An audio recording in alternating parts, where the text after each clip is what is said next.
হে প্রভু, আমার সমস্যা কি কোনোদিনই শেষ হবে না? আমার স্বপ্নগুলো কি কখনো সত্যি হবে না? যাদের আপন ভেবেছিলাম সবাই তো মুখ ফিরিয়ে নিচ্ছে প্রভু। এত দুশ্চিন্তা, বেদনা, এত কষ্ট নিয়ে কীভাবে বাঁচব প্রভু? বন্ধুরা, যদি তোমার মনও আজ ভারাক্রান্ত হয়ে থাকে, যদি জীবনের কোনো সমস্যার সমাধান খুঁজে না পাও, তাহলে এই কয়েক মিনিট ভগবান শ্রীকৃষ্ণের সঙ্গে কাটাও। বিশ্বাস রাখো, তার অমৃত বাণী তোমার মনকে শান্ত করবে, নতুন আশা জাগাবে, সঠিক পথ দেখাবে। দুশ্চিন্তা কখনো সমস্যার সমাধান করে না, বরং সমস্যার মোকাবিলা করার শক্তিটাই কমিয়ে দেয়। কুরুক্ষেত্রের যুদ্ধ শুরু হওয়ার আগেই অর্জুন ভবিষ্যতের ফল নিয়ে ভয় পেয়ে গিয়েছিলেন। তখন শ্রীকৃষ্ণ তাকে তার বর্তমানে ফিরিয়ে আনলেন, বললেন, কর্মেণ্যবাধিকারস্তে মা ফলেষু কদাচন মা কর্মফল হেতু ভূর্মা তো সঙ্গত্ব কর্মাণি।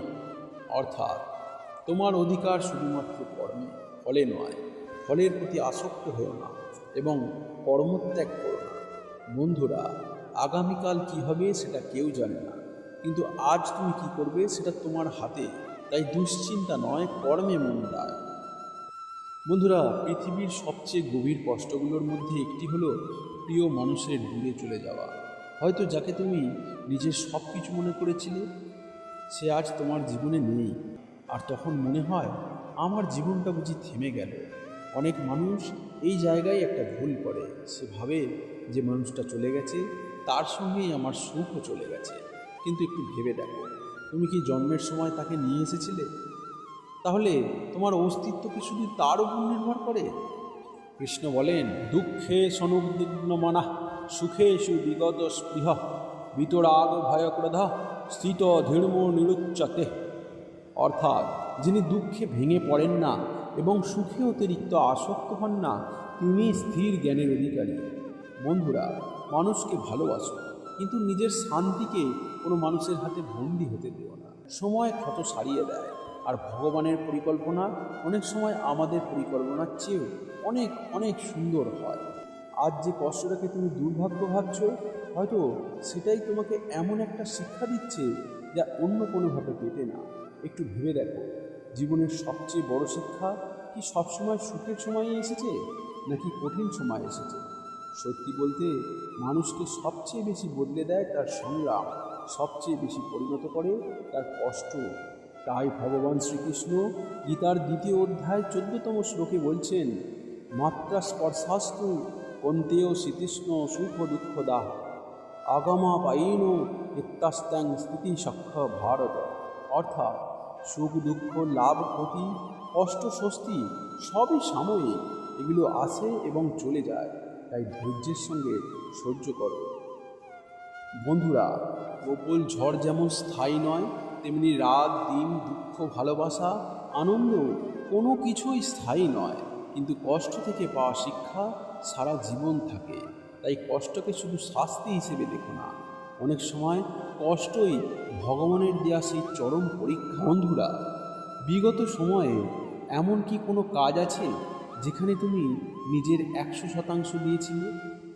সেটা হয়তো একটা চাকরির প্রস্তুতি নিয়েছিলে, অথবা নিজের ব্যবসা শুরু করেছিলে, হয়তোবা একটা সম্পর্ককে বাঁচানোর জন্য নিজের সর্বোচ্চ চেষ্টা করেছিলে, কিন্তু শেষ পর্যন্ত ফল তোমার পক্ষে আসেনি। আর তখনই তোমার মনে হয়েছে, এত চেষ্টা করেও যদি না হয়, তাহলে আর চেষ্টা করে লাভ কী? বন্ধুরা, জীবনের সবচেয়ে বিপজ্জনক মুহূর্ত ব্যর্থতা নয়, সবচেয়ে বিপজ্জনক মুহূর্ত হলো যখন ব্যর্থতার পর মানুষ নিজের উপর বিশ্বাস হারিয়ে ফেলে। একবার ভেবে দেখো, আজ তুমি যেখানে দাঁড়িয়ে আছো তার পেছনে তোমার সাফল্যের চেয়ে ব্যর্থতার অবদান অনেক বেশি। কারণ সাফল্য আনন্দ দেয়, কিন্তু ব্যর্থতা আমাদের শিক্ষা দেয়। সাফল্য আত্মবিশ্বাস দেয়, কিন্তু ব্যর্থতা মানুষকে পরিণত করে। কুরুক্ষেত্রের যুদ্ধক্ষেত্রে অর্জুন এক সময় ভেঙে পড়েছিলেন। তিনি ভাবছিলেন, আমার দ্বারা আর হবে না। তখন শ্রীকৃষ্ণ তাকে বলেছিলেন, ন হি কল্যাণকৃতঃ কশ্চিদ দুর্গতিং তাত গচ্ছতি। অর্থাৎ, হে অর্জুন, যে ব্যক্তি সৎ উদ্দেশ্যে চেষ্টা করে তার পরিশ্রম কখনো বৃথা যায় না। বন্ধুরা, আজ তুমি হয়তো ফল পাওনি, কিন্তু তার মানে এই নয় যে তোমার চেষ্টা নষ্ট হয়ে গেছে। ভগবান কখনো সৎ প্রচেষ্টাকে অপচয় হতে দেন না। হয়তো ফল আজ আসেনি, হয়তো আগামীকালেও আসবে না, কিন্তু যদি তুমি সঠিক পথে চলতে থাকো তাহলে একদিন সেই পরিশ্রমই তোমার জীবনের সবচেয়ে বড় আশীর্বাদ হয়ে ফিরে আসবে। তাই মনে রেখো, ব্যর্থতা শেষ নয়, অনেক সময় ব্যর্থতাই ভগবানের নতুন শিক্ষার শুরু। তেমনি আজকের দিনে আমাদের মনে অশান্তির সবচেয়ে বড় কারণগুলোর একটি হলো তুলনা, অন্যের সাথে নিজের তুলনা। সকালে ঘুম থেকে উঠে মুঠোফোন দেখতে দেখতে দেখলেন কেউ নতুন গাড়ি কিনেছে, কেউ বিদেশে বেড়াতে গেছে, কেউ বা ব্যবসায় বড় সাফল্য পেয়েছে, কেউ নতুন বাড়ি কিনেছে। এই সব দেখে অজান্তেই তোমার মন খারাপ হয়ে যায়। তুমি ভাবতে শুরু করো, ও আমার অনেক পরেই তো শুরু করলো, তাও এত এগিয়ে গেল কিভাবে, আমি এত পিছিয়ে পড়লাম। বন্ধুরা, এখানেই সবচেয়ে বড় ভুলটা হয়। কারণ তুমি তোমার জীবনের বাস্তবতাকে অন্যের জীবনের সাজানো ছবির সাথে তুলনা করছো। তুমি তার হাসিটা দেখছো, কিন্তু তার কান্নাটা দেখছো না। তুমি তার সাফল্য দেখছো, কিন্তু সে কত রাত ঘুমোয়নি, কত অপমান সহ্য করেছে, কত ব্যর্থতার মধ্যে দিয়ে গেছে, সেটা আমরা জানতে চাই না। আর এই তুলনায় ধীরে ধীরে আমাদের আত্মবিশ্বাসকে খেয়ে ফেলে। একসময় আমরা নিজের ভালো দিকগুলোও দেখতে পাই না, শুধু মনে হয় সবাই এগিয়ে যাচ্ছে, শুধু আমি পিছিয়ে পড়ছি। তাই ভগবান গীতার 3 অধ্যায় 35তম শ্লোকে বলছেন, শ্রেয়ান স্বধর্ম বিগুণা পরধর্মাৎ সাধুনিষ্ঠাৎ। অর্থাৎ অন্যের পথ নিখুঁতভাবে অনুসরণ করার চেয়ে নিজের পথ অসম্পূর্ণভাবেও অনুসরণ করা অনেক বেশি শ্রেয়। বন্ধু, তোমার পথ তোমারই, তোমার সময় তোমারই, তোমার যাত্রাও তোমারই, অন্যের সঙ্গে নয়। গত বছরের নিজের সঙ্গে আজকের নিজের তুলনা করো, দেখবে তুমি ভাবার চেয়েও অনেকটা এগিয়ে রয়েছো। তাই তুলনা করো না, নিজেকে নিজের প্রতিদ্বন্দ্বী করে তোলো। বন্ধুরা, কখনো কি এমন হয়েছে তোমার সঙ্গে যে মানুষটা এক সময় একই জায়গা থেকে শুরু করেছিল, আজ সে অনেক এগিয়ে গেছে, তুমি এখন অপেক্ষা করছো। সে সফল হয়েছে, তুমি এখনও সংগ্রাম করছো। আর তখন মনে হয়েছে, হে প্রভু, আমার দিন কবে আসবে? হয়তো তুমি প্রতিদিন পরিশ্রম করছো, কেউ সেটা দেখছে না।